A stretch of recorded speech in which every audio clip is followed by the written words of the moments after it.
swear, man. People don't have no respect for nothing. Just come out here and dump. Just dump. It's messed up. You know what I mean? Because this is not a dumping area. This is a parking lot. When I saw it, I was like, you know what? Whatever. See, the thing about tires is that you can't just throw them away. Rubber doesn't disintegrate. So it's like they have to find a way to melt it down or get rid of it some kind of way because it lasts forever. So when you think about how many cars there are on the street, like what are you going to do about cars that have crashed, that have been sold, that can't run anymore? You still have to do something with 4 tires. Anyway, Urban Therapy with Sun 752, and this is your daily go-getimism number 942 for May 2nd, 2017. Today I want to talk to y'all about being in the negative. Being in the negative, whether you're being in the negative financially or whether you're being a negative person. Being a negative person, what do we know about being a negative person? We probably know a lot about being a negative person. You know, some people just can't find any positivity in their life. They just can't see the bright side of anything. For whatever reason. For whatever reason. They just can't seem to see any positivity in anything that they do. It could be for a variety of reasons. A lot of it can stem from the way they were brought up. Maybe they were brought up to always see the bad side of things. Maybe it's an attention to detail. You know, some people who pay a lot of attention to detail point out the flaws and everything. But pointing out the flaws and everything is not a bad thing. That's a good thing, actually. It is. That's a good thing. The problem comes when you can't see the things that aren't a flaw, or you can't see that the flaws are not taken away from the big picture. You have to try to see the big picture in everything that you do. And if you don't, it's just one of those things. But you know, when you put the two things together, the financial side and the negativity side, what I come up with is it the money that makes things positive or negative for you? I mean, many of us value the dollar, and there's nothing wrong with valuing the dollar, but when you place the dollar above everything else that is in life, or when you say that the dollar creates happiness in your life, that's when we start running into real big problems. Because money doesn't create happiness. Your hormones create happiness. Your experiences create happiness. Your dreams, aspirations, they create happiness. As much as a lot of people would like to deny, your interaction with other people creates happiness. I put up a post the other day. And I was asking. I asked people to post something that's important to them. Well, post something that's important in life, that they think is important in life, but things that people can live just fine without.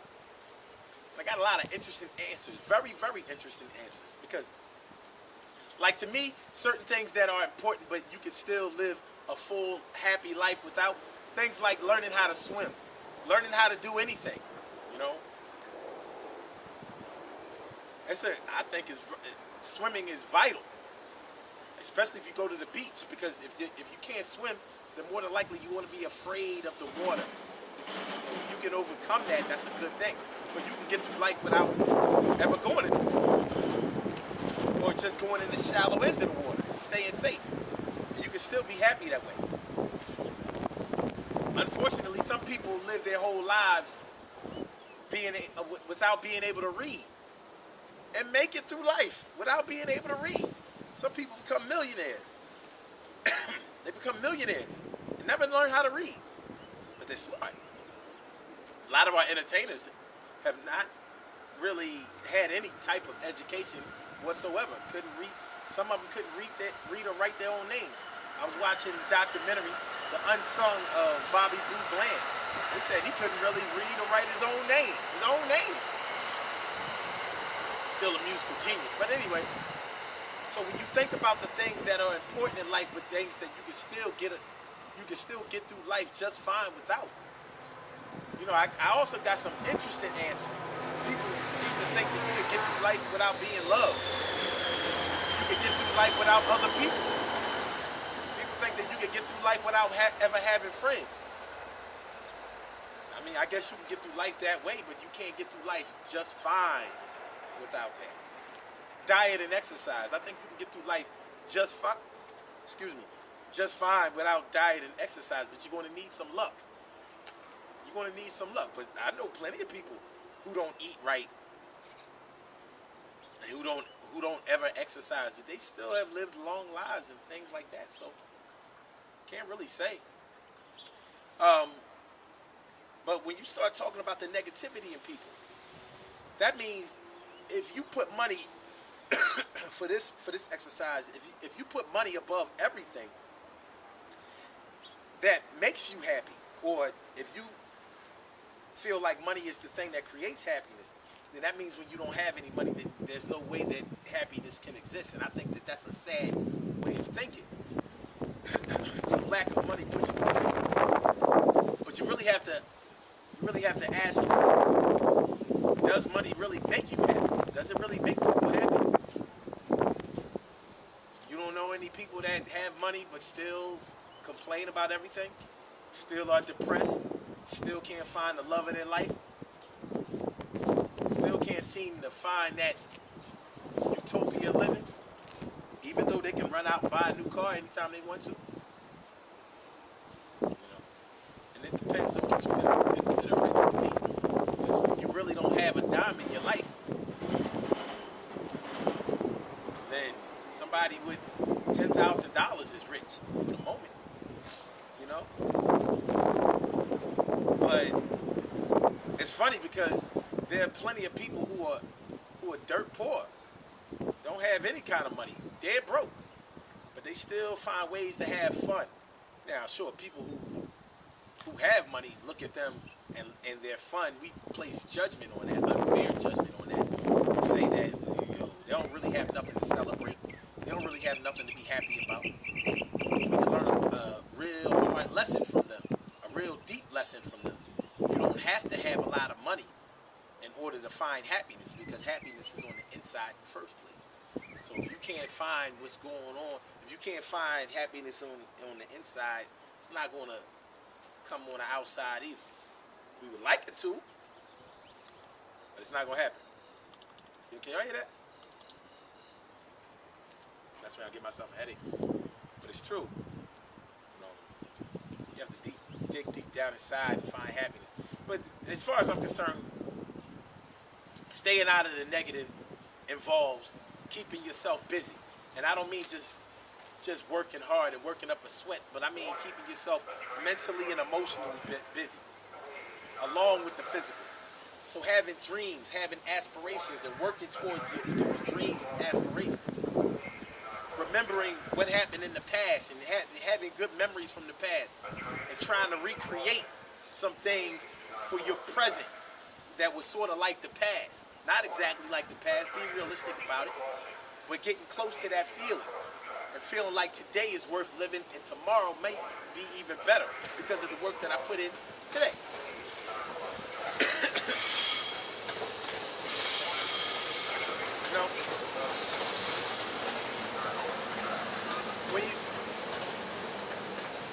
When you're a happy person and you have to deal with people who are very unhappy, or when you're a positive person and you have to deal with people who are very negative, it can start to wear on you very easily and quickly and easily,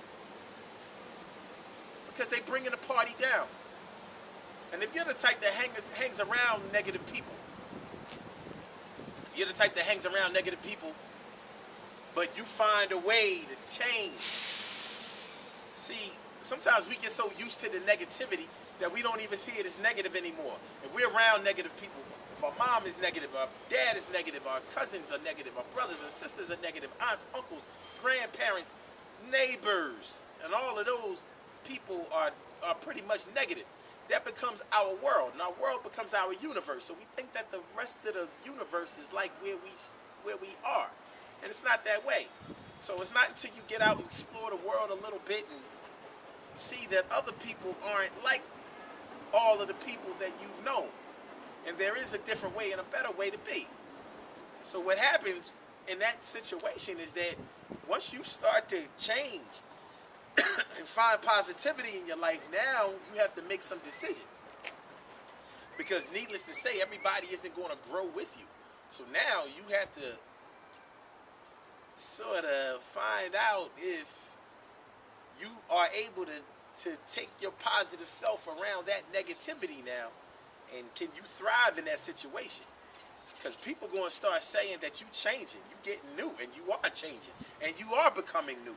But you're changing for a good reason, and you're becoming a new person and a new, improved, better person. Because positivity is always better than negativity. Now, I don't mean positivity as far as ignoring reality, because that's not positive. That's just looking at the world through rose-colored glasses. We ain't got to do that. You can find positivity by understanding that every problem is just something that needs to be worked out. And if you learn how to work it out, then things start to improve. You ain't got to jump up and down and whine and cry and complain and all of that. If you need to do that, do it for a little while and then get yourself right. That's all. Anyway, man, you know, don't let money be the thing that keeps you positive. And definitely don't let lack of money be the things that make you negative.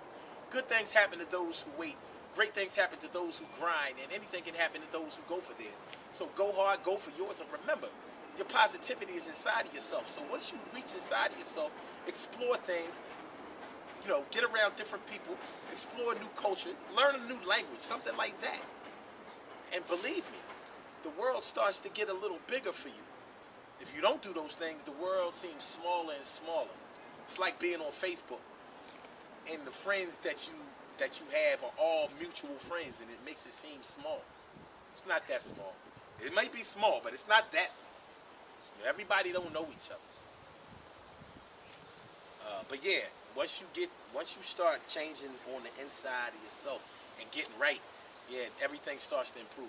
Tomorrow night on the Urban Therapy with Sun show, we got a hot show for y'all tomorrow night. The thing is gonna be on fire. It's called Not Sick But Not Healthy Either. So a lot of people seem to think that just because you're not currently sick, like me, just because you're not currently sick, that you're healthy. So you have people who are like 350 pounds talking about, yeah, but otherwise I may be overweight, but otherwise I'm healthy. No, you're not. Then you have people who work out all the time, who may be physically fit, have a lot of stamina and endurance and everything. Are they healthy? Not necessarily, because they may be depressed. They may be in the midst of a bad breakup. See, when you have unhealthy thoughts, you're not healthy. Your health is about balance. Nature and health is all about balance. So if you can't get the balance, like if your body is all the way up here, but your mental and emotional is here, you're not balanced, and you're not 100% healthy. And you may never be 100% healthy, but we gotta try. So that's what we're gonna talk about tomorrow. My people's Judith, Shannon, Earth Angel Walker will be on hand with me tomorrow night. She has a show. She has a Facebook called Electric Revolution. Look it up on Facebook. Go to your search engine, Electric Revolution. She's going to show us a lot of good foods to eat, things that can help us achieve that that happiness and that health. So get with us tomorrow on the Urban Therapy with Sun show, 6 p.m. Eastern Standard Time. Call in number 319-51. Call in number 319-527-6199.